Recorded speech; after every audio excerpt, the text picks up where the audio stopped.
Uma coisa, se fosse uma coloração de oxidação que eu estivesse aplicando, o que que eu ia fazer? Eu ia já aplicar aqui nos quadrantes, fazer aquela divisão e depois eu viria fazendo, né, o seccionamento de cada um deles. Porém, como eu não estou fazendo a aplicação de uma coloração de oxidação, eu estou lá no lavatório, estou sombreando uma raiz, o que que eu vou fazer? Eu não vou aplicar o perímetro, ou seja, o contorno primeiro, porque senão eu vou criar barras. Então, eu vou fatiando, eu vou tirando aqui as minhas seções primeiro. Então, eu vou trabalhar com esse pincel menor. Olha a quantidade que eu vou colocar, porque eu não quero criar, tá, manchas aqui logo no início. Então, vou depositar ali, sempre lembrando de tirar o quê? Transparências. Eu vou fazendo aqui, olha lá, tô depositando, já vou tirando. Você vai perceber que eu não aplico e arrasto para baixo. Eu estou aplicando um único lado, eu só deposito ali subindo. Depositei, eu pego outro e vamos lá, ó. Esse processo, gente, eu estou demorando mais porque eu estou aqui conversando, falando, explicando. Mas no momento que você estiver realizando essa aplicação, é muito importante que você realize essa aplicação rápida, o mais rápido possível. Se você puder proteger o comprimento e pontas aí com um equalizador de pH, e caso você não tenha um equalizador de pH, você pode usar qualquer máscara que você tiver no seu salão ou qualquer condicionador. Por quê? Você viu que aqui, às vezes, a gente acaba tocando sem querer, só nesse processo mesmo, a gente acaba encostando, tocando onde você não deseja. E isso vai fazendo manchas, tá? Quando tá tocando, quem está tocando é o próprio cabo do pente na hora que eu estou fazendo a divisão. E de repente você vai falar assim, Rê, mas e aí, tem problema? Não, porque você está fazendo sombreado de raiz. De qualquer forma, essa cor vai ser puxada ali para o comprimento e pontas depois.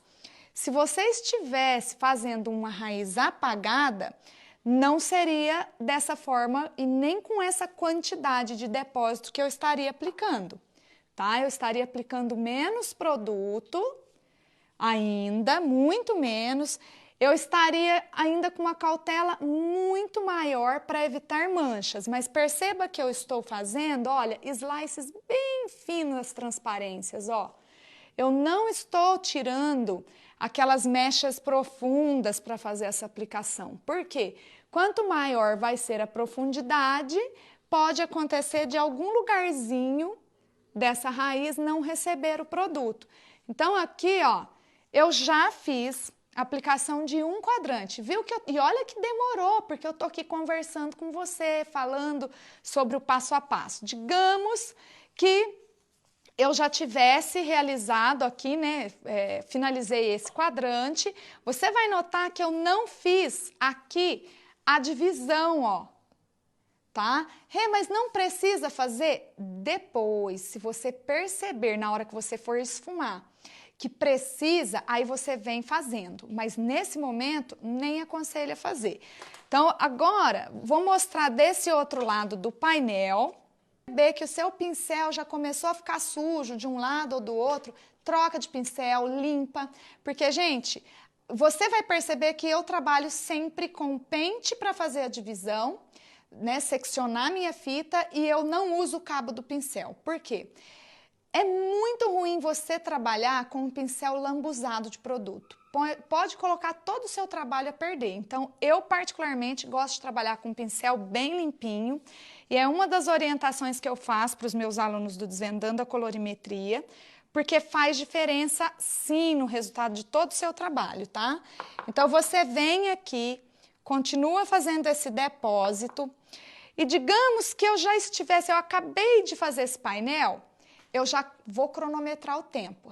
Como que eu faço a marcação desse tempo? É quando eu comecei a aplicação ou quando eu terminei o quadrante? Quando eu terminei esse quadrante, aí eu marco o tempo. Então, digamos que eu acabei ele agora, aí eu vou colocar dependendo do quão profunda é a cor que eu estiver trabalhando, eu vou colocar 5 minutos de pausa. Dependendo, eu posso estender para 7, para 8 minutos, para 10. Você só tem que lembrar que o tempo de pausa é no olho. E tudo depende da profundidade da cor que você está usando, o que você escolheu, quais são as nuances que você escolheu para trabalhar, qual o fundo de clareamento que você revelou ali, que você encontrou, isso é importante, qual a altura de tom natural da sua cliente, qual o volume desse revelador que você vai usar. Porque o tempo de pausa de um tonalizante em geral, total, a grande maioria deles, independente da marca, é de 20 minutos. E se você deixar muito mais que 20 minutos, o que vai acontecer? Vai escurecer demais, vai fazer uma cobertura total da sua mecha. E o que você estava pretendendo fazer mesmo? Uma raiz sombreada. Então, é muito importante você entender que o tempo de pausa nessa situação, tá? É sempre em relação ao que você deseja, ao que você pretende fazer, a técnica que você realmente pretende executar. O tempo de pausa vai depender muito, porque, ó, tô aqui, parei, conversei e tudo mais, e o tempo tá passando, mas imagina que eu estivesse no lavatório, esse tempo tem que ser bem rápido, tá? Porque depois, além de eu ter aplicado, em geral, quando eu faço quadrante por quadrante. Então, a hora que eu terminei de marcar os 5 minutos do primeiro quadrante, aí eu volto aqui embaixo e já começo a esfumar. Nesse caso aqui, eu estou mostrando mais um painel, a aplicação, primeiro porque é só uma aula e a boneca, e eu preciso mesmo mostrar como é feita, né, a retirada dessa mecha, né, uma fita bem fina mesmo, em transparência, ó. Tá vendo? Essa cliente vai ter de realizar a técnica de sombreado na raiz é o quê? Ela não vai ter que fazer tanta manutenção no salão dessa mecha. Então, se ela quiser fazer um retoque de mechas 2 vezes ao ano, tranquilamente. Por quê? Porque não vai criar marcação. Então, digamos que aqui, após aplicar o painel 1 e o painel 2, esse painel já tivesse agido 5 minutos de pausa, tá? Então, o que eu tenho que fazer aqui? Eu vou lá, olhei, avaliei, principalmente essa parte da nuca aqui, a parte de baixo. Uma dica, sempre trabalhe com os clipezinhos para poder separar todos os painéis para não ter problema. Dê preferência a ferramentas de plástico, porque de metais com química a gente sabe que não pode. Então, aqui você vem e vai começar a fazer o sombreado. Deu 5 minutos ali, você vai entrar com o pente lá na raiz, olha lá bem mesmo, ó, e vai começar a fazer aquele arrastadinho de leve. Olha só, arrasta para onde? Comprimento. Para uns, você pode até descer um pouquinho mais, como eu desci aqui. Outros, você deixa. Vai lá no de cima e começa a fazer esse mesmo efeito. O pente vai entrar, não faça isso, ó. Vou fazer só para você ver o que não se deve, tá? Não faz isso aqui, ó. Por quê? Você vai arrastar, vai retirar o produto, vai ficar no pente e você vai levar para onde você não quer, que é até a ponta. E o sombreado não pode ir até a ponta. O sombreado ele tem que ser sutil, gradativo. Ele vem daqui e você vai sombreando até aqui embaixo. Então, o ideal é que você entre com o pente assim, tá? E você venha fazendo um esfumado delicado. Até onde? Dependendo do comprimento desse cabelo, digamos que a prima da fofinha fosse aqui, que é aquele cabelão na cintura. O ideal, então, o sombreado seria vir até aqui. Então, de que maneira eu ia trabalhar? 5 minutos na raiz, depois eu ia trazer esse esfumado, ia deixar mais uns 3, 4 minutos, e depois eu ia arrastar esse sombreado um pouquinho mais aqui embaixo, tá? Percebe que não vai ficando aquela faixa limitativa aqui, demarcando a parte que foi escura para clara? Por quê? Porque eu não estou fazendo barra, eu não estou entrando com o pente, descendo aqui e saindo com o pente. Eu venho aqui criando um esfumado mesmo, ó. E aí eu deixaria nessa parte um tempo né, de pausa gradativo. O que que ia significar? Minha raiz eu ia ter um tempo de pausa aí de uns 10, 15 minutos no total, às vezes 12, depende muito da minha base, como eu falei, a profundidade de cor que eu trabalho.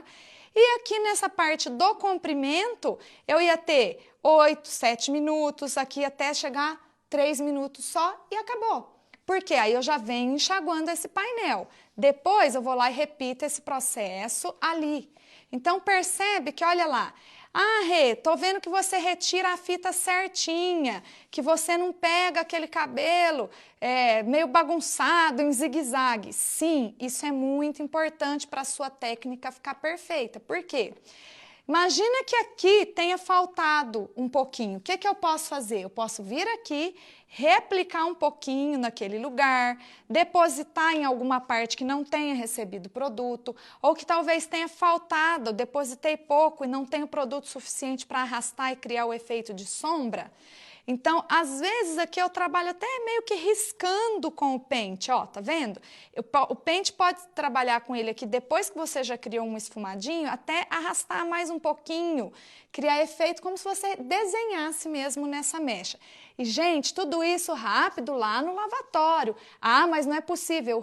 É possível porque não só eu, como a grande maioria dos profissionais já estão fazendo assim e conseguem entregar resultados maravilhosos para o cabelo da cliente, tá? Então aqui, ó, eu tô descendo um pouquinho mais, mas você vai ver que o efeito gradativo vai acontecendo à medida que eu vou colocando o pente ali, tá?